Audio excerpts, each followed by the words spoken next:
Hello friends, in this video we'll change CV joint on the Kia Sorento. First of all, we need to remove this ball joint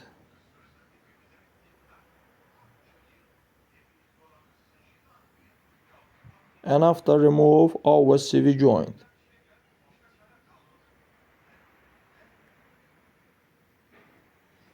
First of all, we need to remove this part and after that remove rear part, CV joint.